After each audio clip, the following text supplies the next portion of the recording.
Welcome back. All right, so today we're a little over a week into the National Hockey League's regular season. I wanted to look at players who are in new locations. I also wanted to look at players who I think are off to slow starts. We could discuss which ones we might be concerned with and all of that. I've got two players from each team on the board. And then at the end of this as well, I want to talk about some trends around the National Hockey League off the start, teams that are off to slow starts, and various statistics to keep an eye on. So we'll start with Anaheim. And Chris Kreider has fit right in Anaheim. 3 games, 4 goals, 1 assist, 5 points. Those are some strong numbers for Chris Kreider, and that's why Anaheim brought him in, was for the goal scoring. Now, Frank Vatrano has no points in 3 games. One thing that I've wondered as Anaheim gets better, and you've got all these good young players in the lineup, is whether or not that would drop down Vatrano's ice time, and if it would drop down Vatrano's offensive opportunities. And so far this season, he does not have a point in 3 games. So if you have him in fantasy, keep an eye on that because it is possible that with all this good young talent in the Anaheim lineup, Vatrano could find himself more into that bottom 6 role maybe than people expected as the season rolls along. In Boston, Jeannot, the new player here, and I've got actually both new players on the board for Boston. Jeannot has 1 goal in 4 games. He's a -3. That's definitely something to keep an eye on. And I use plus minus early in the season because I think in isolation, this early in the season, this few games, I think it is noteworthy. Arvidsson, just the 1 assist in 4 games. If Boston's going to maintain this strong start, the goaltending's going to need to keep things going. Obviously, the defense is going to have to be very good, but they'll need depth scoring as well. That first line is very good at getting goals into the net, but the rest of the lineup has to be as well. For Buffalo, Doan. 3 assists in 4 games for Doan. He's fitting right in thus far. Kulik's had a rough start. He got the empty net goal last night. That's the only point he's recorded this season. In over 4 games, he's a -6. That's an ouch. For the Calgary Flames, Parekh and Farabee are on the board because there aren't really new additions for them outside of Devin Cooley and net. Parekh, 3 games, no points for Parekh thus far. But he is a rookie. It happens. Defensemen sometimes takes him a little bit longer to get things going. Farabee, 2 assists in 5 games. That is a slow start. He's been prominent, but for the Calgary Flames, they just need more offense overall. Carolina, Nick Ehlers, no points in his first 3 games in Carolina, but he's had opportunities. Svechnikov, no points in 3 games for Svechnikov either. So Carolina being off to, I believe it's a 2-1 start. They're getting that without Ehlers and Svechnikov. At some point in time, these players get things going. The Chicago Blackhawks, Burakovsky's been good so far. 2 goals and an assist for 3 points in 5 games. Might be the best start he's been off to in a while. Donato, maybe a bit of a fallback this year. A goal and an assist for 2 points in 5 games.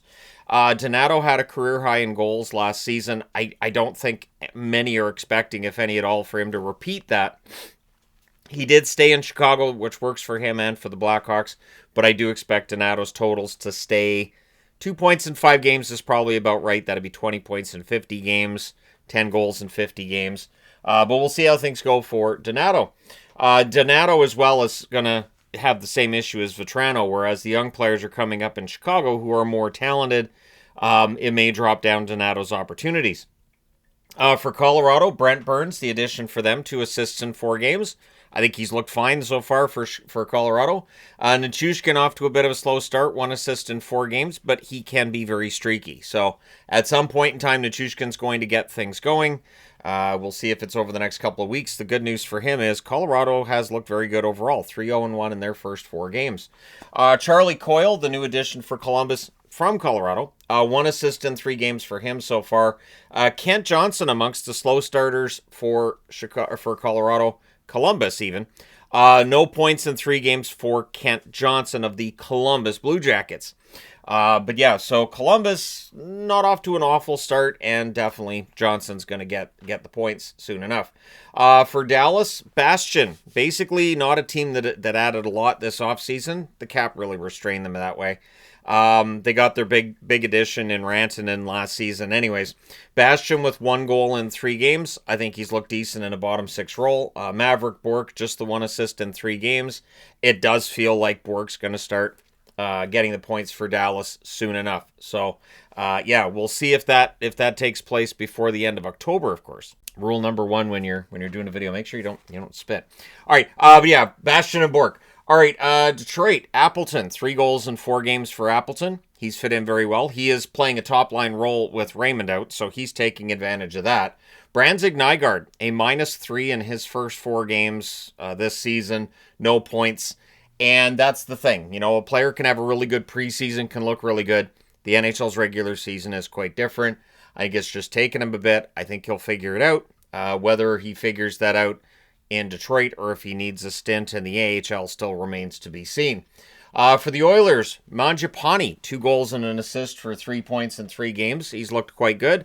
Evan Bouchard's had opportunities, but he has no points in 3 games so far for the Edmonton Oilers. So for those who aren't Bouchard fans so far, they can say, see, he's overrated. He's overpaid. Florida, Petrie, 2 assists in 5 games and a -4 rating. Petrie, veteran in this league, but some struggles where he's played over the last few years, absolutely. Sam Bennett, just 1 goal in 5 games and a -8. But he's a Conn Smythe winner, and they're back-to-back Stanley Cup champions, so there's not going to be any discussion. There's not going to be big headlines. Nobody's going to be saying, oh, Bennett signed this big, huge contract. He's not worth it. And that's the thing. Bennett can just work through this, and there's no press speculation about what's wrong with him. So it's got to be good to play down in Florida, doesn't it? The LA Kings, Armia, 2 assists in 4 games. He's been more prominent for the Kings than I had expected early in the season. Laferriere, no points in 4 games. Laferriere got off to a very good start last season, so the slow start this season kind of lines up with the second half of the season that, as I remember it, Laferriere wasn't as offensively prominent for the LA Kings. Minnesota, an interesting stat here. Tarasenko with 4 assists in 4 games. All of those assists are on the power play. Minnesota's not scoring 5-on-5. Brock Faber hasn't scored at all. He has no points in 4 games thus far this season. And so for Minnesota, there has to be some concerns early in the year. But it is definitely early, and at least they're 500 through 4 games. For Montreal, Noah Dobson, 2 assists in 4 games. I think he's looked good on a Montreal team that's looked pretty good too. Slafkovsky just has the 1 goal in 4 games. Even though he's been prominent, he's had opportunities. Slafkovsky, it just feels like every season he gets off to a slow start statistically. So when the year's done, people look at his stats and go, he's not that good. But it's more than just the numbers. I feel like Slafkovsky is just going to be one of those guys that we talk about how, well, the offense, the numbers don't necessarily tell you everything. He's an effective forward for them. For Nashville, Nick Perbix has been quite good since arriving here. A goal and an assist, 2 points in 4 games, and a +5. So Perbix is having a good time in Nashville. Stamkos, not as much. Just the 1 assist in 4 games. Of course, we know he wants to make the Olympic team. Wants to prove that last year's downturn in his offense was just a one-off. But so far this year, it's not looked great for Stamkos, even though Nashville's record isn't bad. New Jersey, Connor Brown clearly likes Sheldon Keefe. He has 2 goals in 3 games, does Connor Brown thus far this season. Paul Cotter, who got off to a good start last year offensively, no points in 3 games this year for Cotter. For the Islanders, Drouin, 2 games, 1 goal, 1 assist, 2 points. We know he can be productive. The question has always been whether or not he can stay in a lineup for every game of the season. So we'll see how things go with Drouin from here. The 1 game he missed, of course, was due to suspension. Anders Lee. Anders Lee got off to a really slow start 2 seasons ago. Last season, things were better. This year, no points in 3 games. So it looks like Lee's off to another slow start. For the Rangers, we know the Rangers can't score at home. That's going to skew the stats, of course. But Gavrikov's played 5 games. He doesn't have a point. Points aren't Gavrikov's game anyways. He is a +2, which is saying something for a Rangers team that, again, doesn't score goals at home. Will Cooley, 1 goal in 5 games, but the opportunities are there. I think those numbers will start coming in soon for Will Cooley. For Ottawa, Spence has been a good addition. 3 assists in 2 games for Spence. Stützle off to a bit of a slow start offensively. 1 goal, 1 assist, 2 points in 4 games. We know Stützle can score in bunches. My expectations are that'll happen probably sooner rather than later because Ottawa's having such a hard time keeping the puck out of their net. They're going to have to score more goals just to keep up, and that should bode well for Stützle in the near-term future. On the Philadelphia side, Noah Juulsen went with Tocchet to Philadelphia, of course. No points in the 3 games for Juulsen so far, but that's not Juulsen's game. Michkov, though, it's supposed to be Michkov's game, and he doesn't have a point in 3 games either. So while Philadelphia, through 3 games, is 1-1-1, maybe a bit better of a record than expected to this stage, considering the opposition, the Philadelphia Flyers looking for a little bit more from Matvei Michkov. For Pittsburgh, Mantha's fit in pretty well. A goal and 2 assists for 3 points in 4 games. Much like Drouin, who I mentioned earlier, the question becomes, can he stay healthy for the full season? If he can, and if Pittsburgh does fall right out of the race as expected, he could be a popular target at the trade deadline, potentially. Erik Karlsson, no points in 4 games. Very uncharacteristic slow start for Erik Karlsson. I almost put Letang up. It's the same with Letang. No points in 4 games so far this year. For San Jose, Jeff Skinner, 2 goals in the 3 games he's played, so he's enjoying his time in San Jose. Eklund, if you're looking for somebody off to a slow start in San Jose, it's hard to find. So I'm picking Eklund because he has a goal and an assist for 2 points in 3 games, and he's a -4. So the -4 is the reason that Eklund's on the board. Really, San Jose, not a team that's looking at a lot of guys off to slow statistical starts, which is good news for Sharks fans. I still think the Sharks are better off than they have been for the last, I'd say, 4 years. Seattle, Marchment, 1 goal in the 3 games he's played so far. Mason Marchment scores enough to play a top 9 role. I don't know if he suits a top 6 role. And Chandler Stevenson, in the 2nd year of his contract with Seattle, no points so far in 3 games. They're definitely looking forward to more offense from Chandler Stevenson. St. Louis, Pius Suter, 1 goal, 1 assist, 2 points in 4 games for the up and down St. Louis Blues, up on the road, down at home. Kyrou, 2 assists in 4 games for Kyrou. Kyrou got off to, I remember, a slow start last season as well. It does happen. There are players who just don't have great Octobers or Novembers. Then you got Tampa, Holmberg, a goal and an assist, 2 points for Holmberg after arriving from Toronto in 4 games. Hagel, just the 1 assist in 4 games for Hagel. So while everybody talks about dirty hits and Hagel's name comes up here and there as receiving and distributing hits that people don't like, Hagel just needs to produce more at this point too. I believe he will. I still think by the end of the season he's probably above a point per game, but you have to keep an eye on this slow start and see how long that goes. For Toronto, Nick Roy, 1 goal, 1 assist, 2 points in 4 games. I think he's still finding his way in Toronto. Michelli, sadly, just the 1 assist in 4 games. So I picked 2 new players for Toronto. Michelli, 1 assist in 4 games. I think he's dropped down the lineup for them as well. That's the thing. When Michelli's going, he can look very, very good.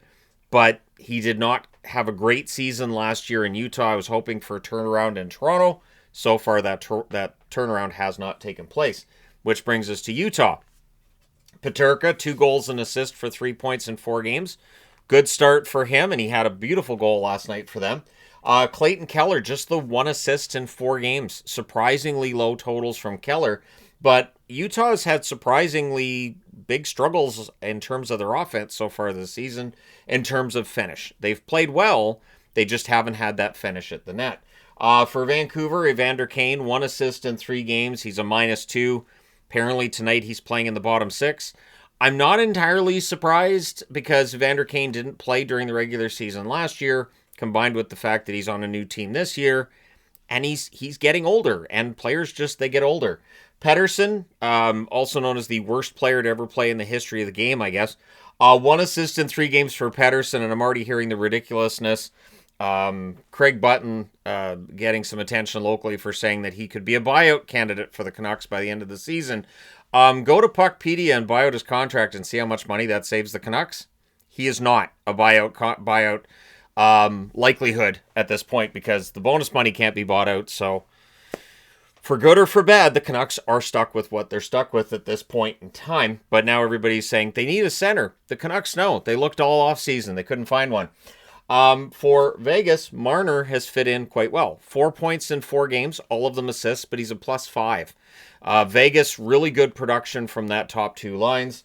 William Karlsson, just the 1 assist in 4 games so far. He'll get it going, and if he doesn't, he's still good defensively. Washington, sort of, no points in 4 games, but it's going to come. Sort of has been pretty prominent with Florida. I like his speed. I like his work ethic. And if you've been watching Washington games, you can see why they picked Sordoff up. He does fit in on that 4th line. McMichael off to a bit of a slow start. 1 assist in 4 games, but the goals and the points will come for McMichael as well. For Winnipeg, Taves just the 1 assist in 3 games in his comeback. I don't know if Jonathan Taves is going to get anywhere near that point per game. I don't know if he's going to be a 60-point forward, but if he can play every game for Winnipeg, that's a win for him anyways. And then Pionk's off to a slow start. No points in 3 games, but I believe he's a +4. So Pionk's still a positive for the Winnipeg Jets, despite not having any points so far this season. Now, if we're looking around the National Hockey League at teams, San Jose and the Islanders are the winless remaining teams. Both of them have played, I believe, 3 games. No wins yet for them. Buffalo got out of the winless category last night, and in grand fashion. So we'll see if San Jose or the Islanders can get out of that as well, and then we have no winless teams left. Toronto and Vancouver are the teams with no power play goals so far this year. None. Toronto's a bit more of a surprise than Vancouver there. Columbus's penalty kill at 50%. That's got to get better. Ottawa's 52.9%, and it didn't exist against Buffalo last night. If your penalty kill doesn't exist, it's probably not great. And then you've got San Jose with 39.3 shots against per game. That's the highest in the league. They've got to bring those shots against per game down. As much as people want to talk about the goaltending in San Jose and how the numbers haven't been great, and they haven't, the defensive numbers haven't been great either if you're allowing 39.3 shots against per game. Buffalo's faceoffs, 40%. Not a huge surprise with how many young players there are in their lineup. So, yeah, that's definitely something with Buffalo that's probably going to continue. Ottawa has 6 goals in the first period so far this year, which is the lowest amount. 6 goals against... No, never mind. Wait, let me go back. We'll rewind that. Ottawa has 6 goals against in the first period, which is the highest amount in the National Hockey League. Because I thought about that and I went, if it was the lowest amount for 6 goals and we're only 3 games in for some of these teams, that's insane. So that's not true. St. Louis has 8 goals against in the second period, so they've struggled in the seconds the most in terms of keeping the puck out of their net. And Calgary, 10 goals against in the third period. The thing about Calgary, too, and the reason I'm wearing Calgary gear is they have 3 losses when they're leading after the first, and I'm pretty sure that those are the 3 games that they've lost when they've scored first. So Calgary's been good at the starts of the game and getting those early leads. They haven't been able to protect them, and Calgary just hasn't had that that ability to go out there and keep up with some of the other teams they've played against so far this year. So we'll see how things go for Calgary, but it could be a long season. But if you get McKenna, Ottawa and Vegas are the 2 teams that have not scored first in any of their 4 games. Bit of a surprise with both, to be honest. Ottawa and Vegas, not teams that should have any trouble scoring goals. And neither of these teams should be ones that have trouble out of the gate because they were both playoff teams this past season. Vegas seen as a contender and Ottawa seen as a team trending towards becoming a contender. So at any rate, it is just the start of the season. It's just a very cursory look at things. But let me know your thoughts. Which of these slow starts do you look at and say, it doesn't matter, they'll be great? And which of these slow starts do you look at and say, there could be an issue there? It's definitely something we can look at as the season rolls along. I just figured, hey, we could take a look at this today. So there's the board for you. Let me know your thoughts in the comment section below. As always, hit like and subscribe in the event you may not have done so already. Thank you guys so much for all your support. It's greatly appreciated. I will talk to you again soon.